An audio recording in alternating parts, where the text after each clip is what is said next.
दिल्ली में हुए श्रद्धा murder case को लेकर जमकर राजनीति हो रही है। कोई इसे लव जिहाद का मामला बता रहा है तो कोई इसे जघन्य अपराध कह रहा है। वहीं बागेश्वर धाम के पंडित धर्मेंद्र शास्त्री ने इस पर बयान दिया है। उन्होंने मीडिया से बात करते हुए कहा कि अगर यही कृत्य कोई हिंदू करता तो अभी तक देश में दंगे हो जाते, सरकारें बदल जाती। धर्मेंद्र शास्त्री के इस बयान पर सोशल मीडिया पर लोग अपनी प्रतिक्रियाएं दे रहे हैं। भिंड पहुंचे बागेश्वर धाम के पंडित धर्मेंद्र शास्त्री ने कहा कि हिंदुओं में एकता नहीं है, लोग खुद जागरूक नहीं है। अगर यह कांड कोई हिंदू कर देता तो अब तक देश में दंगे हो जाते, उलटफेर हो जाता, इसे अमानवीय कृत्य घोषित कर दिया जाता। सबसे बड़ी कमी हमारी है कि हम जागरूक नहीं है। दूसरे धर्म के लोग खुद को लगातार मजबूत कर रहे हैं। बागेश्वर धाम के पंडित धर्मेंद्र शास्त्री के इस बयान पर सोशल मीडिया पर लोग अपनी प्रतिक्रियाएं दे रहे हैं।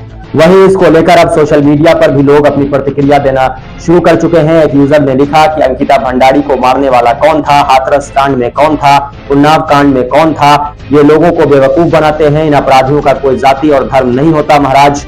वहीं एक दूसरे यूजर ने लिखा कि बाबा जी अंतर्यामी है तो पहले ही बता देना चाहिए था कि घटना होने वाली है, श्रद्धा सावधान हो जाती। एक यूजर ने लिखा कि मतलब आपका कहना है कि देश सुरक्षित हाथों में नहीं है। इस पार्टी के प्रवक्ता शादाब चौहान ने लिखा कि यह व्यक्ति सामाजिक दोष फैलाने का काम कर रहा है। बताओ, प्रीति शर्मा ने फिरोज की हत्या की, कितने दंगे हुए। अपराधी अपराधी होता है और उसको सख्त से सख्त सजा मिलनी चाहिए, पर अपराधी में धर्म ढूंढने वाले भी उसी श्रेणी में आने चाहिए। इर्तजा हादी ने लिखा कि ऐसे ही बाबाओं के कारण हमारा देश बर्बाद हो रहा है। आफ्ताब दोषी है, उसको सख्त सजा मिलनी चाहिए। आप हिंदू मुसलमान का एंगल क्यों दे रहे हैं?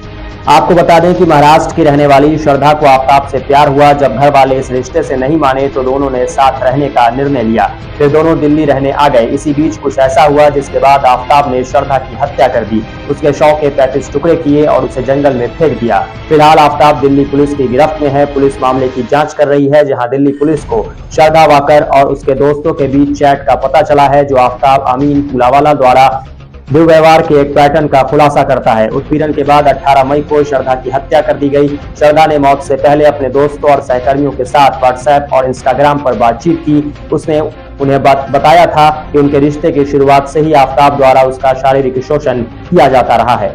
एक चैट में श्रद्धा लिखती हैं, कल की मार से मैं आज तक ठीक नहीं हो पाई हूँ। मुझे लगता है कि मेरा बीपी कम है और शरीर दर्द कर रहा है। सहकर्मी के साथ उसकी यह बातचीत 2 साल पहले हुई थी। उस वक्त वह अपने प्रेमी आफ्ताब के साथ मुंबई के पास अपने गिरिनगर वसई में रहती थी। श्रद्धा के चेहरे पर चोट के निशान थे। उसने अपनी तस्वीर संलग्न करते हुए अपने सहयोगी से कहा था, मेरे पास बिस्तर से उठने की ऊर्जा नहीं है।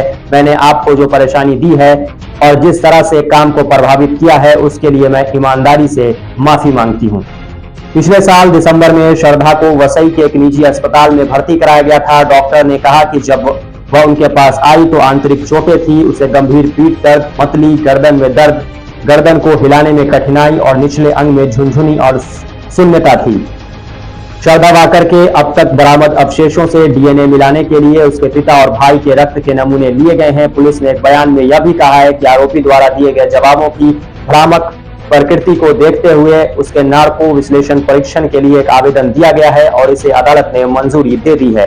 दिल्ली की एक अदालत ने पुलिस को आरोपी आफ्ताब अमीन पूनावाला का नार्को टेस्ट 5 दिन के भीतर पूरा करने का निर्देश दिया गया है।